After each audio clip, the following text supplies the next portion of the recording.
তো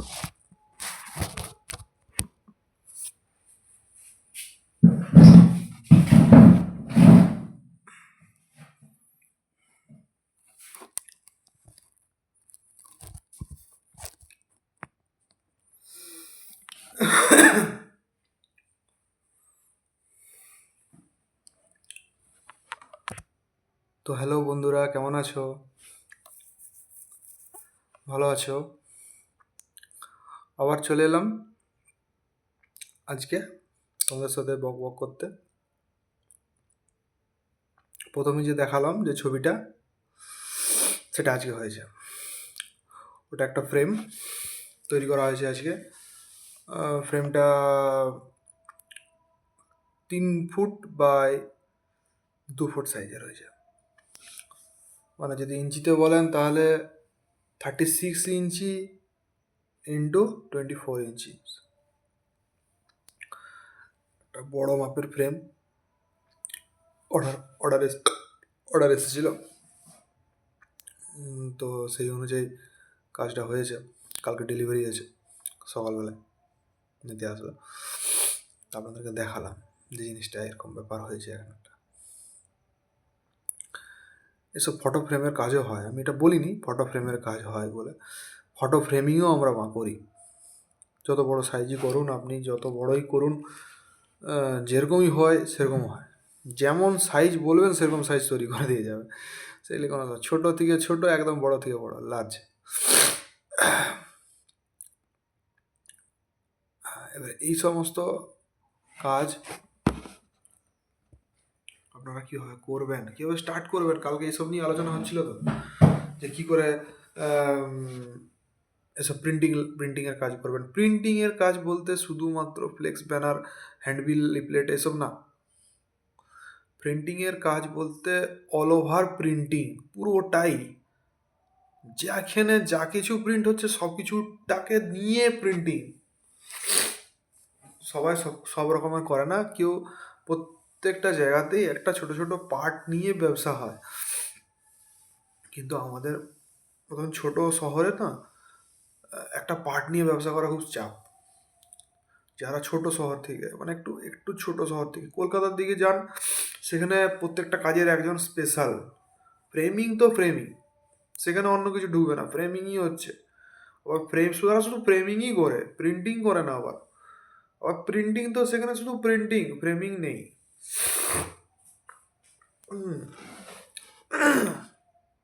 ঠান্ডা লেগে গেছে একটু। তো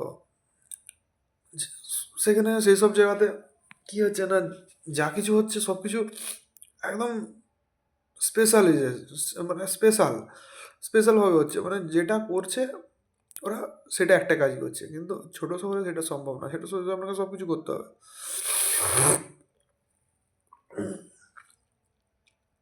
সব কিছু। তবে গিয়ে আপনার পয়সা, দুটো পয়সা। আর যেহেতু ছোটো শহরে পশ্চিম মেদিনীপুর থেকে বিলং করি, তো এইখানে মোটামুটি টিকে থাকতে গেলে সব কিছু করতে হবে। কারণ মানুষ এখানে এক ছাদের তলা সব কিছু চায়। তো সেরকম ফ্রেমিংটাও হয়। ফ্রেমিংয়ের ডিজাইন ফটোশপেই করা হয়। ফটোশপে সমস্ত ফ্রেমিংয়ের ডিজাইন হয়। এবারে ফ্রেমিংয়ে যে হচ্ছে ফ্রেমটা যে তৈরি হচ্ছে, ও ফ্রেমটা এখানে তৈরি হয় না, ফ্রেমটা হয় অন্য জায়গায়। বুঝতে পারছেন? ফ্রেমটা অন্য জায়গায় হয়। এবারে সেখান থেকে ফিটিং হয়ে সেখানে তৈরি হয়, এখানে ডিজাইন হয়, সেখানে ফ্রেমটা তৈরি হয়। এবারে তারপরে আমরা প্রিন্টটাও আমার কাছে হয় না, প্রিন্টটা অন্য জায়গায় হয়। এবারে ওইখান থেকে প্রিন্টটা নিয়ে গিয়ে তাকে দিয়ে দেওয়া হলো, সে এবারে ফ্রেমিংটা করে দিল, দিয়ে এবারে নিয়ে আসা হলো। বুঝতে পারছেন? দিয়ে এবারে কাস্টমারকে ডেলিভারি করা হবে, তার উপরে একটা প্রফিট মার্জিন রেখে। আপনারা এরকমভাবে ব্যবসা করতে হবে আপনাদেরকে, সমস্ত কিছু। আপনাদেরকে সমস্ত কিছু করতে হবে। তো কালকেই বলছিলাম কীভাবে শুরু করবেন। শুরু আপনাকে করতে হবে এরকমভাবে যে আপনাকে যখনই যেহেতু আপনি প্রিন্টিংয়ের ব্যবসা করছেন, তো আপনার কাছে কেউ যদি এসে বলে যে আমাকে এইটা করে দিতে হবে, আপনাকে প্রথমে ঘাবড়ে গেলে চলবে না। প্রথমে আপনাকে ভাবতে হবে যে এইটা কিভাবে হবে, কিভাবে হবে। আপনাকে ধরতে হবে কাজটা কিভাবে হবে, কি করে কাজটা, কি করে আমি কাজটা তুলবো, এই জিনিসগুলো আপনাকে না করলে আপনি এই সমস্ত জিনিস কাজের কোনো অভিজ্ঞতা আপনি অর্জন করতে পারবেন না। আপনাকে কাজটা করতে থাকতে হবে। আপনি আপনাকে যদি কেউ আঙুল ধরে হাঁটা হাঁটা হাঁটতে শেখায়, সেটা খুব ভালো জিনিস। কিন্তু আপনার যদি আঙুল ধরার মতন কেউ না থাকে, তো আপনাকে নিজেকেই শিখতে হবে না, নিজেকেই আপনাকে উঠে দাঁড়াতে হবে। তার জন্য আপনাকে আঙুল ধরে হাঁটতে শেখালে কি বলুন তো, আপনার পড়ে যাওয়ার চান্সেসটা অনেক কম। কম, জিরো না, মানে আপনি যে পড়ে যাবেন না সেটা না, আপনি পড়বেন কিন্তু চান্সটা কমে যায়। কিন্তু যদি আপনি বলুন এই আপনার আঙুল ধরার লোক নেই, আপনার কোনো সাহারা নেই। অবশ্যই আপনাদের আছে সাহারা, আমার তো ছিল না, সেই জন্য আমি সেই দিকটাই বলছি। অনেক আছে আমার, অনেক অনেক ভাইরা আছে, অনেক বোনেরা আছে, মেয়েরাও করতে পারে এসব ব্যবসা। আমি বোনেদের কথাটা বলছি কারণ মেয়েরাও এই বিজনেস আসতে পারে। অনেকে আছে মেয়েরাও এ সমস্ত গ্রাফিক ডিজাইনের প্রতি আগ্রহী, ওনারাও করতে পারেন। ভাইরা বোনেরা ওনারাও, বোনেরাও শুরু করতে পারে। তো তাদের, যাদের সাহারাটা নেই, তাদের কিন্তু মনোবল, আত্মবিশ্বাস এটা থাকতে হবে। তাদের জন্য আত্মবিশ্বাসটাই বড় বড় জিনিস। আজকে আমি একটাই ভিডিও বানাবো, বড় ভিডিও চলুক, যা হয় হবে, কোনো অসুবিধা নেই। তো মনোবলটা থাকতে হবে, নিজের আত্মবিশ্বাস আসবে। কাজ করবেন, যখন দেখবেন আপনি কাজ করছেন, একটা কাজ করলেন, কাজ করার পরে দেখলেন যে সেই কাজটা ভালো হয়েছে, লোকে আপনার সেটা প্রশংসা করেছে, তখন দেখবেন আপনার আত্মবিশ্বাসটা বাড়বে। আর শুধু আত্মবিশ্বাস থাকলেই হবে না, আত্মবিশ্বাস সাথে থাকতে হবে জেদ। আমাকে করতেই হবে, এনি কন্ডিশন আমাকে এই কাজটা করতেই হবে। কি করে করবেন? যখন আপনি কোনো কাজ করলেন, সেই কাজটা যখন হলো না, ধরুন আপনি সেই কাজটাতে বিড়ে গেছে আপনার কাজ, একটা করতে গেছেন আরেক কাজ হয়ে বসে আছে, তখন আপনাকে জেদ করতে হবে যে কতবার আমি এটাতে ফেলিওর হোক, কতবার হোক, একটা সময় তো আসবে ফেলিওরটা শেষ হবেই, হবেই রে বাবা। কোনো কোনো জিনিস বারবার ফেলিওর হতে পারে না, 1000 1,00,000 কোটিবার হয়ে যাওয়ার পরেও লাস্ট বারে সেটা সাকসেস হবেই হবেই। এটা তো নিয়ম, এটা নিয়ম যে বারবার কোনো জিনিস কখনো ফেলিওর হয় না। তো আপনাকে সেই এন্ড এন্ড টাইম পর্যন্ত আপনাকে সেইটা করে যেতে হবে, বুঝতে পারছেন? প্রথম যখন আমি ডিজাইন করতাম না, আপনারা বিশ্বাস করবেন কিনা জানি না, তখন আমি ডিজাইন জানতাম না। তখন কি বলুন তো, একটা ডিজাইন করতে আমার সময় লাগতো প্রায় ধরুন 2.5-3 ঘন্টা। কেউ বিশ্বাস করবে একটা ডিজাইন করতে 2.5-3 ঘন্টা সময় লাগতে পারে? তাও আবার একটা যার নিজস্ব ব্যবসা খুলে বসে আছে, তাকে তো কাজটা জেনে আসতে হবে। কিন্তু আমার তো সেটা হয়নি, আমি তো ব্যবসা খুলে বসেছি আগেই, কিছু না জেনে, না বুঝে, শখে। এখন সেই ডিজাইনটা করতে আমার লাগে খুব জোর 10 মিনিট, বেশি করে ফেললাম, 5 মিনিটও হয়ে যায়। কেন বলুন তো? অভিজ্ঞতা, আপনি সেগুলো করে এসেছেন। আপনি আমি সেই রাস্তাগুলো দিয়ে হেঁটে এসেছি, যে রাস্তাগুলো, তাই এখন আমার যে, আমি সেই সমস্ত রাস্তাগুলো দিয়ে হেঁটে চলে এসেছি। এখন যে সমস্ত রাস্তাগুলো মাঝে মধ্যে আমাকে ভিজিট করতে হয়, গলায় একটু কাপ জড়িয়ে আসছে, ঠান্ডা লেগে গেছে তো কী করে এবার। তো সেই জন্য আপনাদেরকেও সেই সমস্ত রাস্তাগুলো দিয়ে বারবার যেতে আসতে হবে, বারবার আপনাদেরকে সেই সমস্ত রাস্তাগুলো অতিক্রম করতে হবে। তবে আপনারা এক সময় একজন দক্ষ গ্রাফিক্স ডিজাইনার হতে পারবেন, একজন দক্ষ, কি বলবো, আপনার একটা স্কিল তৈরি হবে, একটা পিওর স্কিল যদি আপনি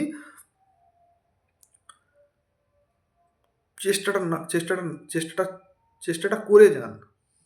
চেষ্টা ছেড়ে দিলে কিন্তু হবে না, আপনাকে ধরে থাকতে হবে। হয়ে যাবে, আমি তো বলছি 100% হবে। লস হচ্ছে, আরে বাবা হচ্ছে, কত লস হবে?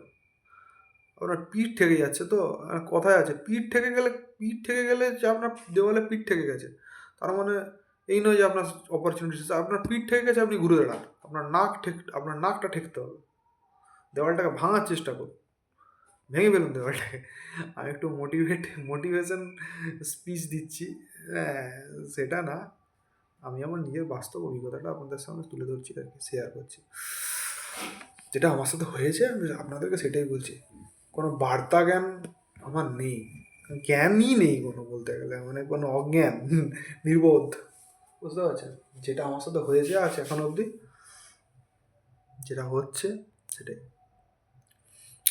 আজকে দিনের বেলায় কোনো ভিডিও দিতে পারিনি, প্রচুর ব্যস্ত ছিলাম আজকে। কালকে সরস্বতী পূজা, আজ থেকে শুরু হয়ে গেছে সরস্বতী পুজো। এবারে সরস্বতী পূজার বিভিন্ন রকমের কাজ, সরস্বতী পূজার ব্যানার হচ্ছে, এবারে হচ্ছে তো অনেক দিন ধরেই, এবারে পিক টাইম এসে গেছে। এখন পিক টাইমে কী বলুন তো, আপনি যখনই এই সমস্ত কাজের মধ্যে ঢুকে যাবেন না, তখন আপনি বুঝতে পারবেন এখানে মজাটাও যেমন আছে, জ্বালাটাও আছে, মিষ্টি জ্বালা। সেই জ্বালাটাকে আপনাকে অনুভব করতে পারবেন আস্তে আস্তে। হ্যাঁ, খুব ভালো জিনিস। হ্যাঁ, তো আস্তে আস্তে যখন এগোবেন না ব্যবসাতে, তখন আপনি বুঝতে পারবেন যে এ বাবা, আপনাদেরকে দেখিয়ে পেলাম যে আমি নিচে হাফ প্যান্ট করে বসে আছি। আর কি করা যাবে, আপনাদের সাথে সব কিছু শেয়ার করে যেতে পারে, সব কিছু মানে কিছু কিছু, সব কিছু নয় অবশ্যই। হ্যাঁ, তো যেটা বলছিলাম, এই চেষ্টা আপনাকে করে যেতে হবে। প্রথমে শুরু করবেন, আস্তে আস্তে সে প্রত্যেকটা বলে আপনাকে ছক্কা মারতে হবে এমন কোনো কথা নেই। প্রত্যেকটা বলে আপনাকে সিক্স করতে হবে, প্রত্যেকটা বলে আপনাকে পয়েন্ট নিতে হবে, এরকম কোনো কথা নেই। আপনাকে পিছে টিকে থাকতে হবে, পিচ ছাড়া চলবে না, আপনাকে আউট হলে চলবে না, আউট হয়ে গেলেই সর্বনাশ। আউটটি হওয়া চলবে না, আপনাকে থাকতে হবে একদম শক্তভাবে। যে কোনো প্রফেশনে, আমি তো যে কোনো প্রফেশনের কথা বলতে পারবো না, আমি বাবু যেটা জানি সেটাই বলতে পারবো। আমি যেটা করছি, যেটা করে আমার চলে, যেটা আমি শিখেছি, যেটা আমার মধ্যে স্কিলটা এসছে, ভগবান যে স্কিলটা আমার মধ্যে দিয়েছেন, সেটাই আমি বলতে পারবো। এবারে এর থেকে বেশি কিছু আমার বলার সাধ্য নেই। আর আজকে সকাল থেকে কি হলো বলে বোঝাতে পারবো না। এই সরস্বতী পুজো কালকে বললাম, একটু আগেই বললাম, কালকে সরস্বতী পুজো ছিল। সরস্বতী পুজোর জন্য বিভিন্ন রকমের কাজ, ব্যস্ততা। আজকে আবার হঠাৎ করে লেজার এনগ্রেভিংয়ের কাজ চলে এসছে, বুঝতে পারছেন? লেজার এনগ্রেভিংয়ের কাজ হয়ে গেল হঠাৎ। মানে এখানে তো কোনো লিমিট নেই যে কখন কে কী কাজ নিয়ে আসবে, তার কোনো পরিসীমাই নেই এখানে। তো আপনাকে মোটামুটি সমস্ত রকমের কাজ করতে হবে, আপনি জানুন না জানুন। আপনাকে বলবে যে আপনি তো জানেন না, অন্য বলবে এ কী বলছে এর বাবা, পাগলের মতন, জানে না আবার সেটা আবার করতে বলছে। আমি বলবো আপনি জানার দরকার নেই, আপনি কাজটা ধরুন, ভুল করবেন, ভয় রাখতে হবে যে না, লোকটাকে আমাকে বেটার জিনিস দিতে হবে। আপনি নিজে করতে পারুন না, নিজে চেষ্টা করুন, না পারলে লোককে দিয়ে করান। প্রফিট দরকার নেই আপনার, প্রফিট চুলোই যাক আপনার, প্রফিটের কোনো প্রয়োজনই নেই আপনার। আপনি লোকটাকে দিন, একটু হ্যারাসমেন্ট হন আপনি, আমি তো চাইছি সেটাই, আমি তো চাইছি যে আপনি হ্যারাসমেন্ট হয়ে যান। হতে হতে হতে হতে আপনার মধ্যেই জেদ আসবে যে না, পরনির্ভরশীল হয়ে থাকা সম্ভব নয় দীর্ঘদিন। কারণ আপনার মধ্যে নিজেই আসবে যে আপনি সবসময় লোককে দিয়ে করাচ্ছেন, কেন লোককে দিয়ে করাবো আমি? আপনাকে নিজের মেরুদণ্ড সোজা রাখতে হবে। আপনি একটা কাস্টমার, আজকে আপনার কাছে ধরুন একটা কাস্টমার এলো, প্রথম যখন আপনি ব্যবসা স্টার্ট করলেন, আপনার কাছে একটা কাস্টমার এলো ফার্স্ট ডে, সারাদিনে আপনি একটা কাস্টমারই নিলেন, পরের দিন হয়তো এলো না, এরকম করে করে করে করে করে আপনার 1 মাস, 2 মাস, 3 মাস, 4 মাস, 5 মাস, হ্যাঁ, 6 মাস 1 বছর কাটছে, প্রফিট হচ্ছে না আপনার ব্যবসাতে। হবে, আস্তে আস্তে হবে, সবই হবে। এ টুকটাক জিনিস নয়, আপনাকে হবে। এবারে আপনাকে কী বলুন তো, আপনি যত তাড়াতাড়ি শিখে নিতে পারবেন, যতটা তাড়াতাড়ি আপনি অ্যাবজর্ব করে নেবেন জিনিসগুলো, তত তাড়াতাড়ি আপনার জন্য মঙ্গল। আমার একটু সময় লেগেছিল, আপনারা অনেক বুদ্ধিমান হবেন। আমি অতটা বুদ্ধিমান নয়, আমি পারিনি, আমার দেরি হয়েছে, অনেকটা টাইম লেগে গেছে।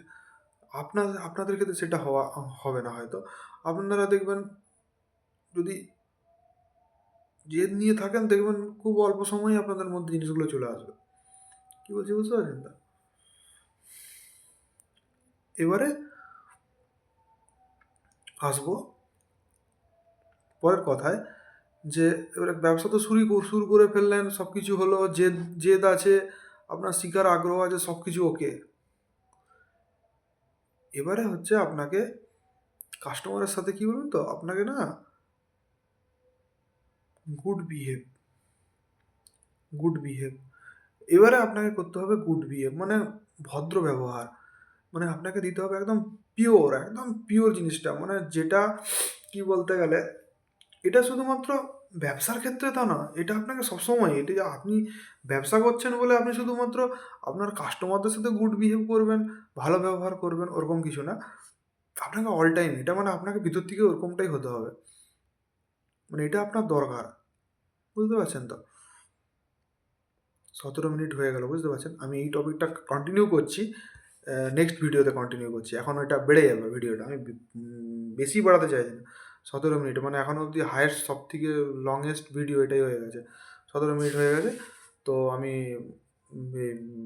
কাস্টমারের সাথে ব্যবহারের টপিকটা নিয়ে আমি নেক্সট ভিডিওটাই আমি আলোচনা করছি। আমি এক্ষুনি ভিডিওটা বানাবো, যদিও আপনারা পাট করে দেখবেন, সময় নিয়ে দেখুন, কোনো অসুবিধা নেই। ঠিক আছে, 18 মিনিট হয়ে যাক, 20 সেকেন্ড আছে, আমি পজ করব। তো আপনারা এই নেক্সট ভিডিওতে আপনাদেরকে জানাচ্ছি যে কীভাবে কাস্টমারের সাথে গুড বিহেভটা একটা জরুরি। এ তো যাই হোক, এখানেই সমাপ্ত করছি। পরের ভিডিওতে আমি এই বিষয়টা নিয়ে আলোচনা করছি। ধন্যবাদ আমার ভিডিও দেখার জন্য। Thank you.